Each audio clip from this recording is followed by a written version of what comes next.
Azərbaycanda uşağın anadan olmasına görə ailəyə birdəfəlik müavinət verilir. Konkret AZ Global Info AZ-a istinadən xəbər verir ki, bu uşağın dünyaya gəlməsi ilə bağlı ilkin xərclərin qarşılanmasına kömək məqsədi daşıyır. Belə ki, uşağın anadan olmasına görə birdəfəlik müavinət şəxsin müraciəti olmadan hüququ yaranan an proaktiv qaydada təyin olunur və hər hansı sənədin təqdim edilməsi tələb edilmir.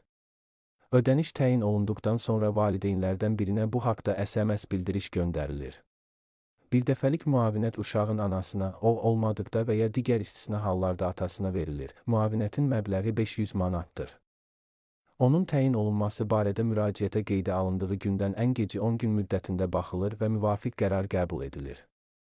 Müavinətin təyin olunmasından imtina edilməsi barədə qərar qəbul edildikdə isə 5 gün müddətində imtinanın səbəbləri göstərilməklə müraciət edən şəxsə rəsmi məlumat verilir. Paralel olaraq, müraciət edən şəxsin bu qərardan inzibati qaydada yuxarı səlahiyyətli orqana, vəzifəli şəxsə və məhkəməyə şikayət etmək hüququ var. Qeyd edək ki, müavinət almaq hüququ olanlar, Azərbaycan vətəndaşları, ölkəmizin tərəfdar çıxdığı beynəlxalq müqavilələrdə başqa hal nəzərdə tutulmayıbsa, Azərbaycan ərazisində daimi yaşayan vətəndaşlığı olmayan şəxslər və əcnəbilərdir.